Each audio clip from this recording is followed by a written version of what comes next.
Well, today on the Unlocked On Browns podcast, we have to go over and we really want to talk about the untimely death of Mike Leach. He was an individual that was really big in the college football landscape, coached a couple of guys here.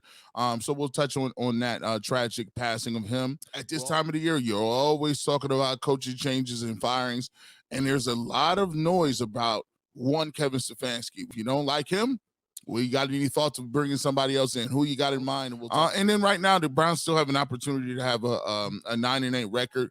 Is that more important than getting some of these young guys out here and progressing some of the younger people and pieces and parts and getting some experience? What is most important in the last 4 games? Who is the most important to show something in the last 4 games on this roster? Is it a guy like Deshaun Watson?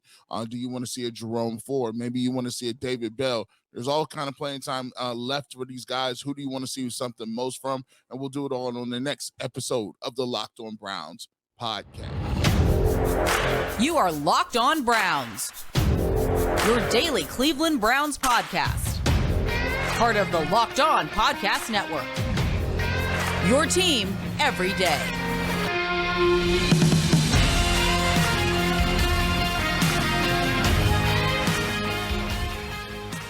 Welcome back, my friends, to the show that never ends, your daily delivery of all things Dog Pound LGB on ELOB, the Locked On Browns podcast. Brought to you by the Locked On Podcast Network, your team every day. Your host, Jeff Lloyd, at Jeff_LJ_Lloyd. Your host, at GBush91, part of the Ultimate Cleveland Sports Show. Also, 92.3 The Fan, the barbershop every Saturday morning. Certainly other chances to catch G over at the 92.3 The Fan airwaves. And, of course, pregame, postgame coverage for your Browns, your Guardians, your Cavaliers, your Buckeyes, you name it. G. Bush going to be in the building. Today's episode of Locked On Browns is sponsored by Simply Safe Home Security. With fast protective technology, exclusive from Simply Safe, 24/7 monitoring agents capture evidence to accurately verify a threat for faster police response. There's no safe like Simply Safe. Visit simplysafe.com/LockedOnNFL to learn more. As we get to the closing 4 weeks of the Cleveland Browns season, and we will certainly focus on that. We got some thoughts here, I know everybody's kind of gotten their, maybe the panties in a bunch. Maybe they're ready to move on from Coach Stefanski. How important is a winning record? If you remember, the Browns tried to play out that string last year to get the winning record. It did not work out. And then we're going to get to some thoughts here on, a couple of guys that Garrett and I think this is a big final 4 weeks for. But we were remiss to not start with this. Mississippi State football coach, on Sunday, suffered a heart condition. Did not go very well. Monday, they ended up taking Coach Leach's organs before he made the path to football heaven. Mike Leach at only 61 years old. Of course, there's ties to Mike Leach here on this roster. Martin Emerson played for him for 2 years at Mississippi State. For Coach and his family, for the coach's family, certainly a difficult time. This time of year, losses are always, the worst thing to deal with when you're going through the holidays. Mike Leach was an innovator. Mike Leach walked to the beat of his own drummer. He was just an absolute different guy. And when I think of a guy like Mike Leach, I kind of think of the Frank Sinatra song, My Way. Like, he didn't do it the way everybody else. He didn't care. And he was different. And you see so many people now bringing out, stories of Mike Leach just going the extra mile because he was an extraordinary gentleman. Whether it was a band, he was speaking somewhere and he actually spent 30 minutes with the band afterwards and, telling them, how important their role was in a college football Saturday. Ian Rappaport put out, he went down there. He had his family. They were traveling to the South. He wanted to stop in, just see around. And Coach Leach took him and his family office, Rapp's kids are rolling around on the carpet with the helmets on. He's getting up, getting the kids Gatorade, talking to them like they're just average, average people, and Rapp basically said that, it felt like he had known him forever. To Mike Leach and his family, this is really, really, a difficult time, but, here was a great, great guy. Major part of college football and certainly ties here with the Cleveland Browns as, Martin Emerson, a couple of tweets from Martin Emerson. I'm sure in time somebody will get him and, we'll get some words from, Martin, as he's dealing with, I'm sure, a difficult time for him. Coach Leach and that staff put him in a position to obviously come into the NFL and be an absolute baller. Never like to see this stuff, Garrett. And of course, it's always tougher around this time of year. Yeah. Coach Leach was first and foremost an innovator. The father of the air raid system that you see a lot of different places. Ran at Texas Tech, made it famous at Texas Tech. You look at some of those teams, and to be able to get to the highest peak, you look at some of the people that the people came after with Texas Tech and Mike Leach. You look at Michael Crabtree. You look at Graham Harrell. And think about it like this, boys and girls. At one point in time, Texas Tech University was the number one team in the country. Just go ahead and do a spot shadow that. Like, go ahead and just do some reflection on that. That just lets you know what type of coach he was. To be able to do it in the state of Texas. First of all, Texas Tech is probably, I would say, the 6th or 7th school in Texas. From Texas, you got Baylor. You still have guys like TCU down there. You got Houston down there.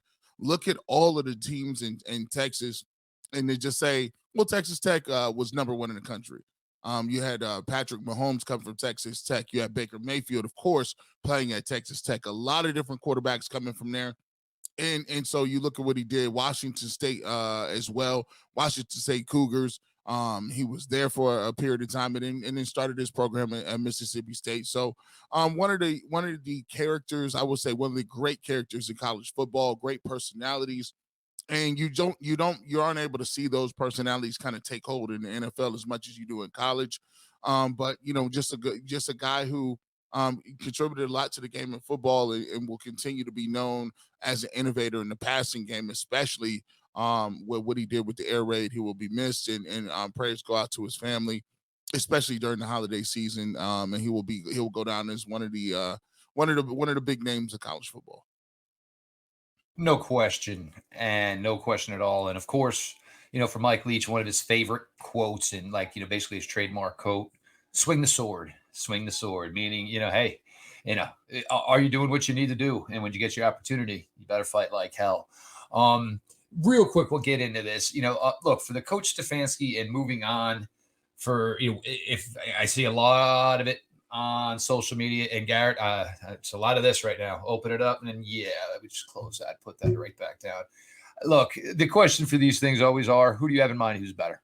Who do you have in mind who's better? And no, I'm not sitting here saying Coach Stefanski one day will be walking into the doors in Canton, Ohio, as a 3-time Super Bowl winning football coach. I'm not saying that, but in this era of quick to change, quick to throw something away, quick to do something else, go to another direction, the point is always, what are you going to do? I'm sure now everybody's going to probably try to go Sean Payton. Sean Payton may be rumored to the Chargers. Chargers are now 7-6. Could end up in the playoffs, could save that coach's job. The Arizona Cardinals. What was maybe appealing for Sean Payton to go to the Arizona Cardinals? Well, he just went down last night and blew out his ACL. So now the Chargers are the Cardinals are in a really, really difficult spot where they just committed to a long-term, lot of money deal with Kyler Murray. And Kyler Murray could be out 3/4 of the season next year, because you look at it most of the time, you go about a calendar year from when a guy goes down with that till he's actually back physically in games. So, a lot of talk there. Everybody's got this great theory, but, unless you got the guy and you've got a hand-picked replacement and he's guaranteed to come here, I don't see how Coach Stefanski, and I do agree with you, he doesn't walk in next year he doesn't walk in without a leash. It would have to be a strong beginning. But for right now, I don't see this going in another direction. This is the problem where you are in a, these things go in patterns. And if you look at it and you're a person who watches football and you understand the way the game goes, these patterns happen a whole lot. When you got a, opportunity, one of the reasons is I've been very strong on him making a change as a defensive coordinator is because what it does, it buys you a bit of time, right? It shows that you're being proactive in what you're trying to do. But when you make no changes, this is just human nature. People begin to claw at your doorstep, right? People begin to espouse all the bad things that happened this year upon you because you refused to make a change that said, hey, we were not good enough defensively.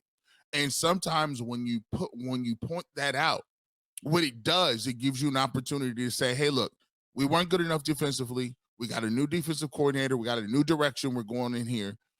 Plus, we might be able to do something like this. Hey, I'm willing to give up the play calling. I think it'll be a better opportunity for me to be involved in both special teams and defense.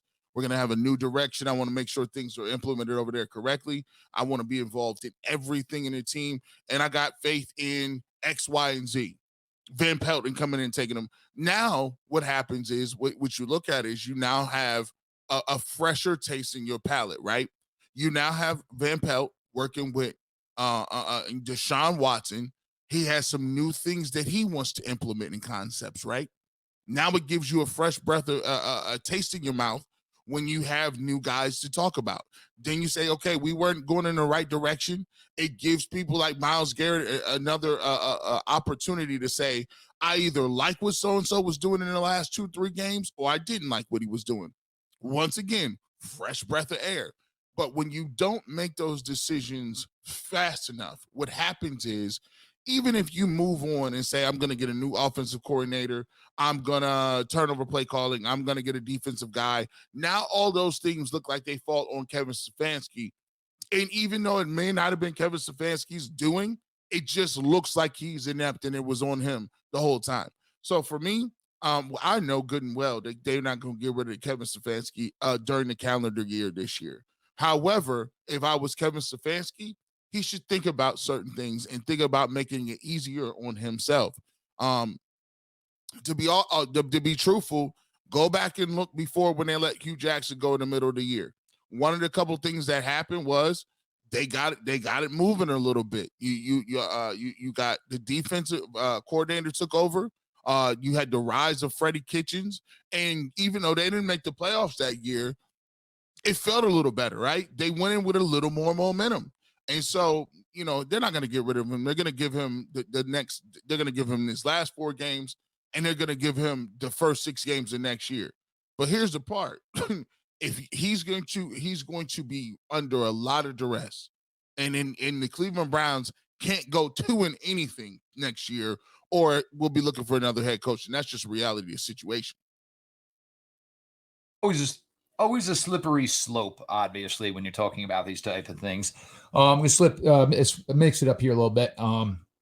Browns still have an opportunity for a winning season at 9-8.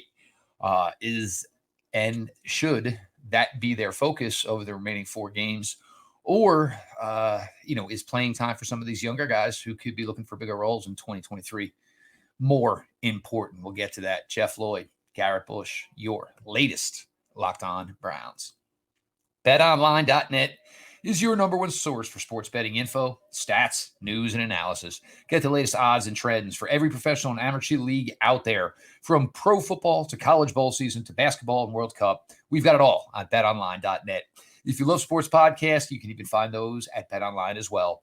We're always the fastest and easiest way to get your betting info. Head to the website today or use your mobile device to learn more. BetOnline, where the game starts.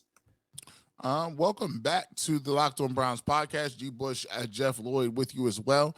Make sure you tweet at us at GBush91, at Jeff_LJ_Lloyd. We got 4 games left of the season. We will continue to bring you nothing but the best coverage you can for the Locked On Browns podcast. Make sure the Locked On Browns podcast is your first listen of every single day. Continue to download the podcast wherever you get your podcast, and continue to subscribe to us on YouTube and hit that like button and notification bell so you know when we are coming on and giving you our podcast.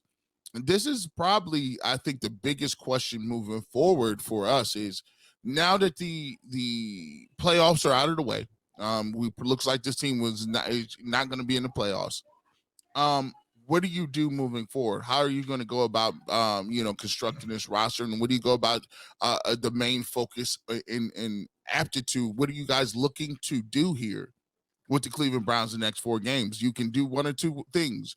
You can play as if the playoffs are still there. You're going to play your starters. You're going to play your guys. You're going to play the guys who you came into the season with, the veterans, in order to try to win as many football games as possible. You can still get a 9-8 record, still that's above a 500 record, winning record. And we just talked about it last segment. When you look at it from a perspective, Kevin Stefanski is in the business of putting together wins, right? Because at the end of the day, when they come at him and say, well, you just didn't win enough, that is something that you never want to have as a coach, because you just want to win. And this league is about winning. However, there are some young guys we have not seen. We have not seen a Jerome Ford. You may want to get some of these younger guys, a Woods at receiver, some playing time. Hey, what about the offensive line positions? You know, young man from Cincinnati.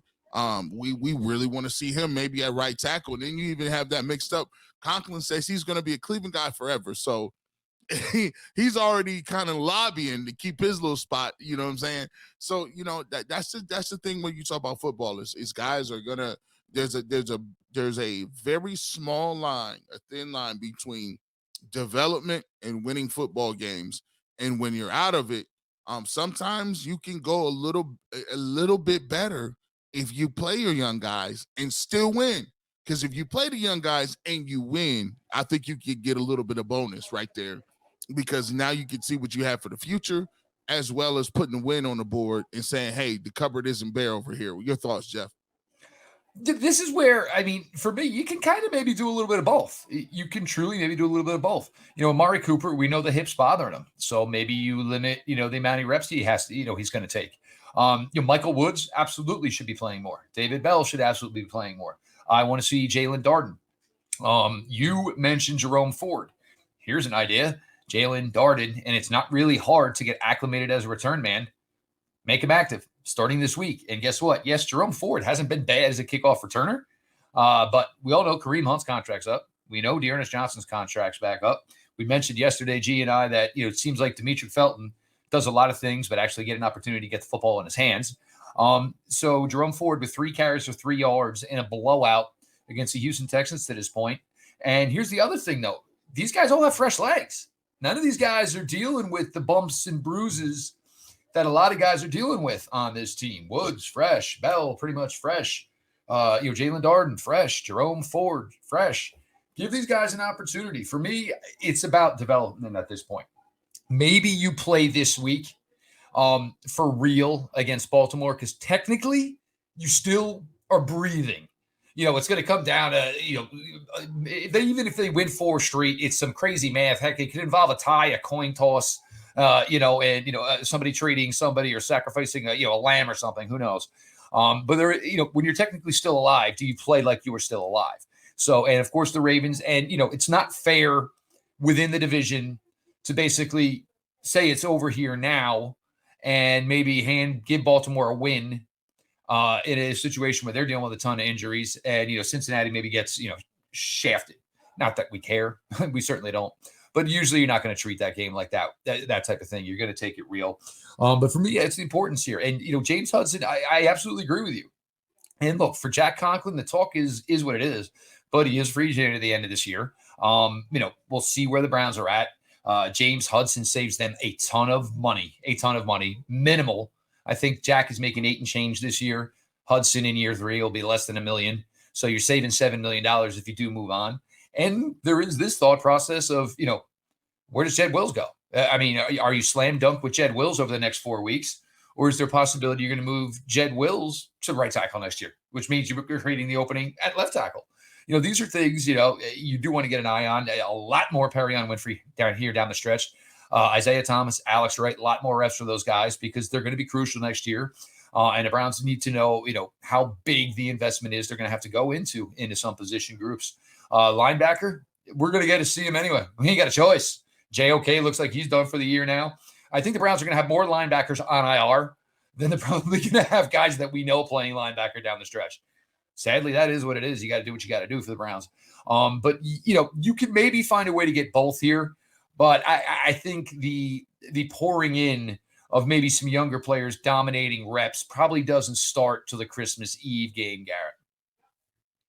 Yeah, I mean, for the Browns, like you said, it's a little bit of both. I mean, they're thin anyway. So most of their young guys are playing. If you was young and you was a defense tackle, you was getting minutes. If you was young and you were a linebacker, you're getting minutes. I mean, There's a couple of positions where we can kind of. If you're young and you're a linebacker, you're starting. You started, bro, and playing special teams. They ain't going out on kickoff. So you doing a bunch of everything. So there's only a couple of positions where I believe you may see some guys. There's a few. Jerome Ford. You look at Woods. You look at the backfield. Demetric Felton, some of those other guys.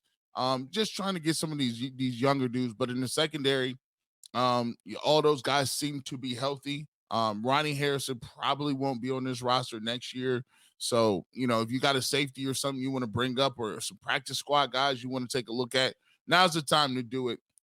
Because, like you said, you don't want to go that way in the Ravens game because, it's Deshaun Watson's first game in front of the fans. You don't want a bad taste in your mouth for a division game where, by the way, you have to be competitive in these games. And if you're just tossing out a game, and by the way, Lamar Jackson's not playing, if you want to see the fans get real upset and real ugly, go ahead and come out and lay an egg against Tyler Hundley and lose to the Ravens at home. And then you could, because here's the thing too.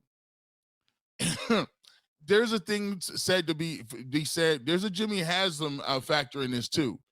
You can't lay an egg the last four, because if any coach, no coach wants to hear this. The team gave up on them. Team packed it in, gave it up on them, stopped, tuned them out, and we feel we need a new direction, somebody, because the team's not responding to his voice.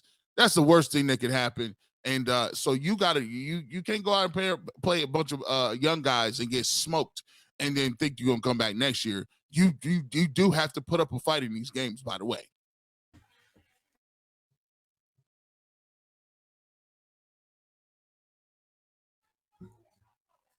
All facts. There's no question about it. As the Browns get down here the stretch, possibility 9-8 is definitely really, really alluring. But if you can start to give yourself more information to put together for your 2023 offseason, you kind of got to do both here. You kind of got to play both ends of this. I'm sure 9-8 is appealing. I'm sure for Coach Stefanski to say my first 3 years in the NFL, I was a winning coach 2 out of 3. Certainly. So, I mean, the opportunity's there, but, a lot of it, we have players that are just down and out in a linebacker room that's just taxed. So, but over the next few weeks, yeah, it'd be nice to get to see a little, David Bell, Michael Woods, Jalen Darden, Jerome Ford, certainly, as we close out the stretch here. Jeff Lloyd, Garrett Bush, your third and final segment of Locked On Browns coming up here in just 1 second. If it was last night, maybe you went with Mac Jones and the running backs. Or if you went from the Browns game on Sunday, obviously Joe Burrow and Jamar Chase. What am I talking about? I'm talking about PrizePicks. It's simple. You put together 2 to 5 players, and if they go score more or less than their PrizePicks projection, you can win up to 10 times your money on any entry. No competing against other people. It's just you versus the projections available. PrizePicks offers projections on any sport that you watch. It includes the NFL, the NBA, MLB, NHL, men's and women's college basketball, MMA, boxing. Entries can be made in 60 seconds or less. It's that easy. Safe and fast withdrawals. Currently operational in over 30 states and Canada. Download the PrizePicks app or go to prizepicks.com to sign up and play daily fantasy sports. First-time users can receive a 100% instant deposit match up to $100 with the promo code LOCKEDON.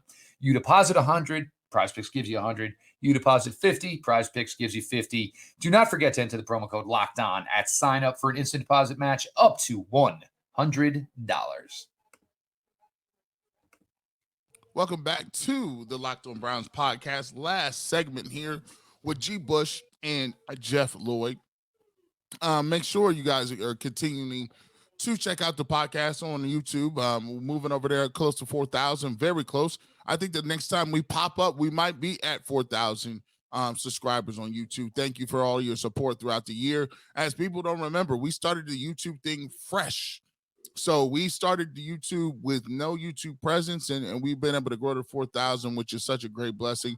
And it's a testament to you guys watching and listening to the podcast. Let's continue to grow that and continue to support us wherever you download your podcast as well.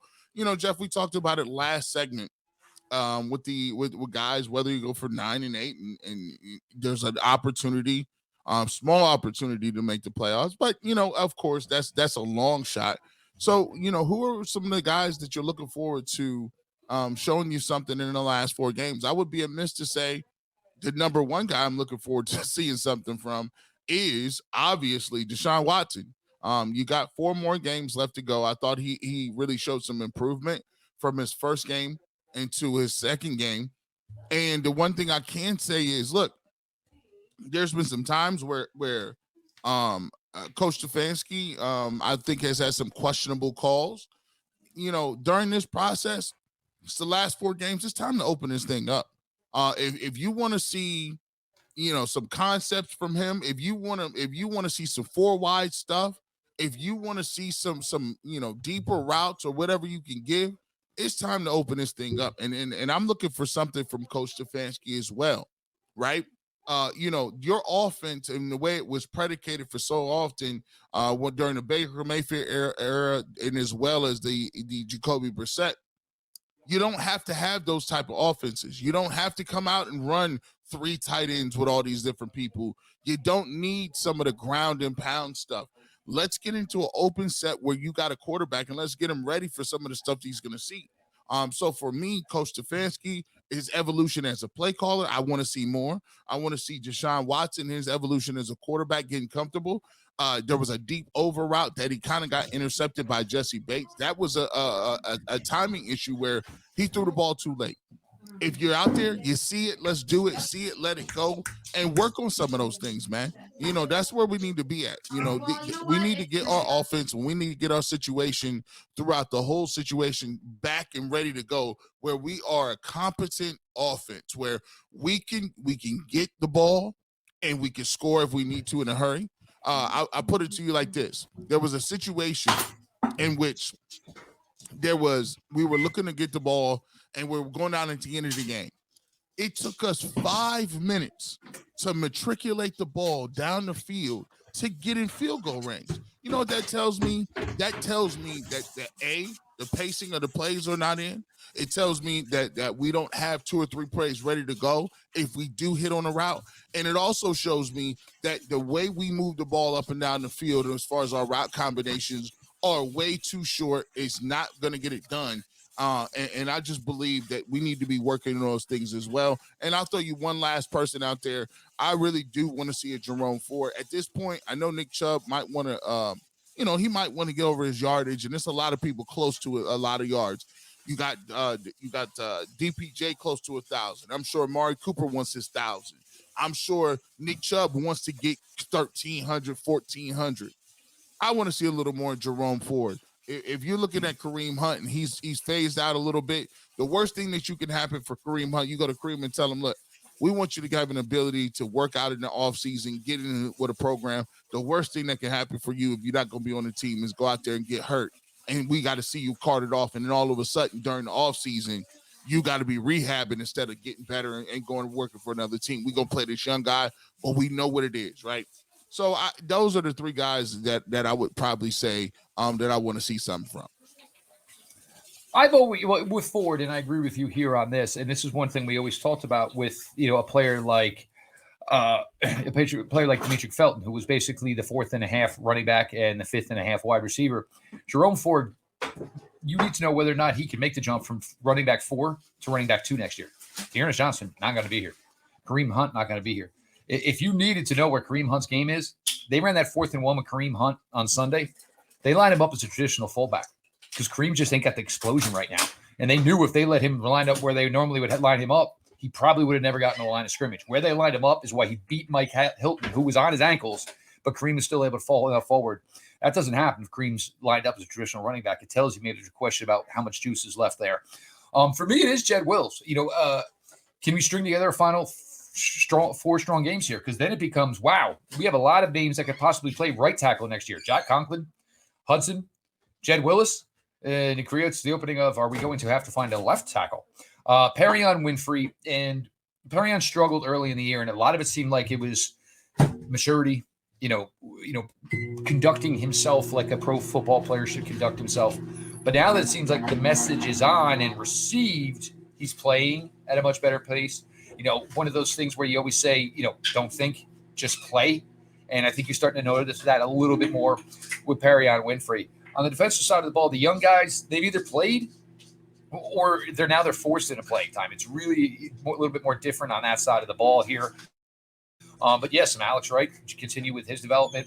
A little more Isaiah Thomas. It seems to be up and down, and I think maybe Isaiah's in a spot where he's a little discouraged because it seems like a lot of weeks he's being put on being inactive. Here's a guy that played through a thumb injury. Meanwhile, Winovich missed 5-6 weeks with his hamstring. Jed Wilson's a big one. Jerome Ford's a big one, and I totally agree with you about the statistical numbers.